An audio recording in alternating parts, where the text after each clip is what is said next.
The Golden Blackbird. Once upon a time, there was a great lord who had 3 sons.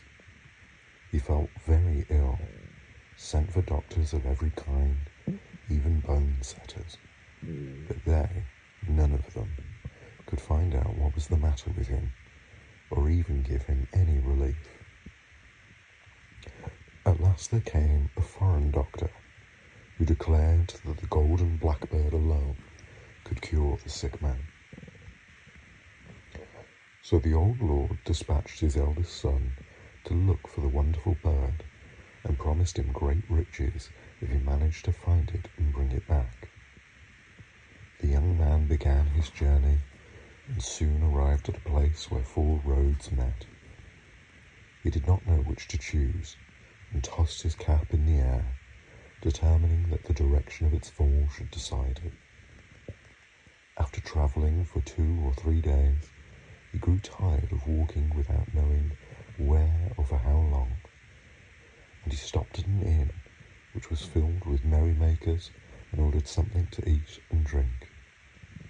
"My faith," said he, "it is sheer folly to waste more time hunting for this bird. My father is old, and if he dies I shall inherit his goods." The old man, after waiting patiently for some time, sent his second son to seek the Golden Blackbird. The youth took the same direction as his brother, and when he came to the crossroads, he too tossed up which road he should take. The cap fell in the same place as before, and he walked on till he came to the spot where his brother had halted. The latter, who was leaning out of the window of the inn, called to him to stay where he was and amuse himself. "You are right," replied the youth.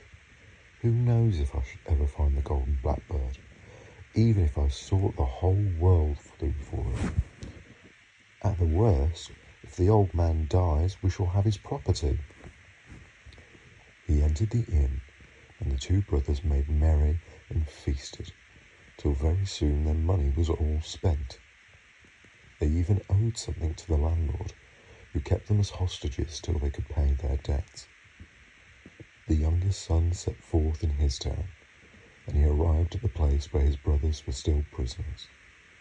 They called him to stop, and did all they could to prevent him from going further. "No," he replied, "my father trusted me, and I will go all over the world till I find the Golden Blackbird."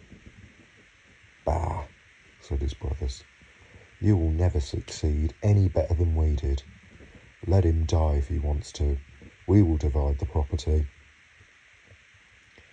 As he went his way, he met a little hare, who stopped to look at him and asked, "Where are you going, my friend?" "I really don't know," answered he. "My father is ill, and he cannot be cured unless I bring him back the Golden Blackbird. It's a long time since I set out, but no one can tell me where to find it."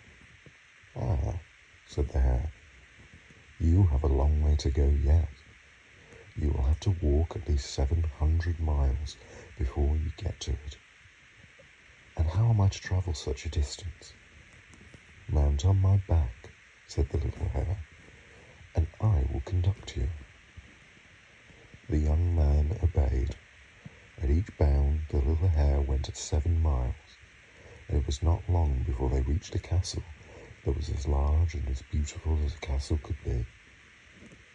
"The Golden Blackbird is in a little cabin nearby," said the little hare, "and you will easily find it. It lives in a little cage. Within another cage, beside it, is made of gold. But whatever you do, be sure not to put it in the beautiful cage, or everybody in the castle will know you have stolen it." The youth found the Golden Blackbird standing on a wooden perch, but as stiff and rigid as if he was dead, and beside the beautiful cage was the cage of gold. "Perhaps he would revive it if I were to put him in that lovely cage," thought the youth. The moment the Golden Bird touched the bars of the splendid cage, he awoke and began to whistle, so that all the servants of the castle ran ran to see what was the matter, saying he was a thief and must be put in prison. "No," he answered, "I am not a thief. If I have taken the Golden Blackbird, it is only so that I may cure my father, who is ill, and I have travelled more than 700 miles in order to find it." "Well," they replied, "we will let you go, and will even give you the Golden Bird, if you are able to bring us the porcelain maiden." The youth departed, weeping, and met the little hare, who was munching wild thyme. "Why are you crying for, my friend?" asked the hare. "It is because," he answered, "the castle people will not allow me to carry off the Golden Blackbird without giving them the porcelain maiden in exchange." "You have not followed my advice," said the little hare, "and you have put the Golden Bird into the fine cage." "Alas, yes." "Don't despair. The porcelain maiden is a young girl, beautiful as Venus, and who dwells 200 miles from here. Jump on my back, and I will take you there." The little hare, who took 7 miles in a stride, was there in no time at all, and he stopped on the borders of a lake. "The porcelain maiden," said the hare to the youth, "will come here to bathe with her friends, while I just eat a mouthful of thyme to refresh me. When she is in the lake, be sure you hide her clothes, which are dazzling whiteness, and do not give them back to her unless she consents to follow you." The little hare had left it, and almost immediately the porcelain maiden arrived with her friends. She undressed herself and got into the water. Then the young man glided up noiselessly and laid hold of her clothes, which he hid under a rock at some distance. When the porcelain maiden was tired of playing in the water, she came out to dress herself, but, though she hunted for her clothes high and low, she could find them nowhere. Her friends helped her in the search, but seeing at last that it was no use, they left her alone on the bank, weeping bitterly. "Why do you cry?" said the young man, approaching her. "Alas," answered she, "while I was bathing, someone stole my clothes, and my friends have abandoned me." "I will find your clothes, if only you will come with me." And the porcelain maiden agreed to follow him. After having given up her clothes, the young man brought a small horse for her, which went like the wind. The little hare brought them both back to seek for the Golden Blackbird, and when they drew near to the castle where it lived, the little hare said to the young man, "Now, do be a little sharper than you were before, and you will manage to carry off both the Golden Blackbird and the porcelain maiden.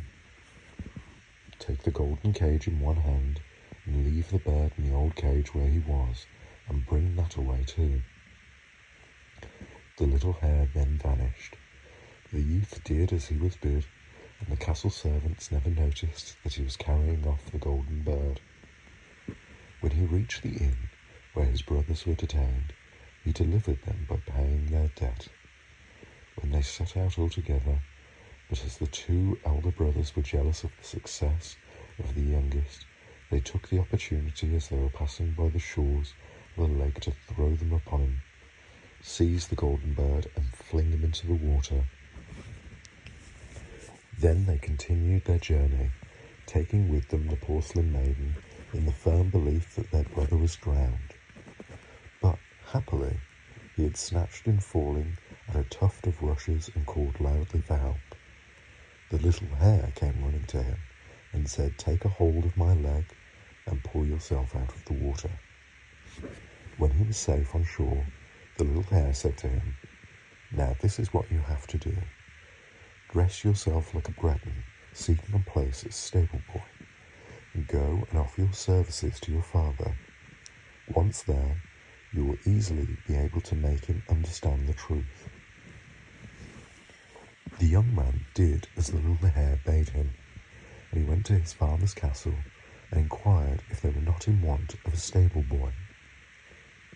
"Yes," replied the father, Very much indeed, but it is not an easy place. There is a little horse in the stable which will not let anyone go near it. It has already kicked to death several people who have tried to groom it. I will undertake to groom it, said the youth. I never saw the horse I was afraid of yet. The little horse allowed itself to be rubbed down without a toss of its head and without a kick. Good gracious, exclaimed the master.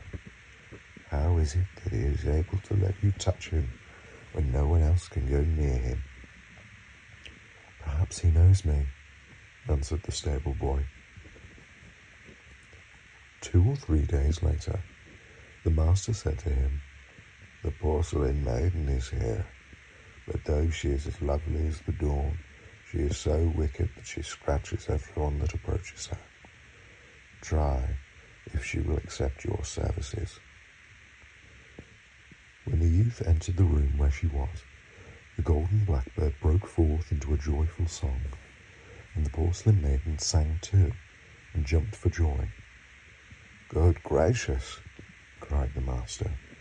The porcelain maiden and the golden blackbird know you too? Yes, replied the youth, and the porcelain maiden can tell you the whole truth if she only will. Then she told all that had happened, how she had been consented to follow the young man who had captured the golden blackbird. Yes, added the youth, I delivered my brothers, who were kept prisoners in an inn, and as a reward they threw me into the lake. So I disguised myself and came here in order to prove the truth to you. So the old lord embraced his son and promised that he should inherit all his possessions, and that he put to death the 2 older sons who had deceived him and had tried to slay their own brother. The young man married the porcelain maiden and had a splendid wedding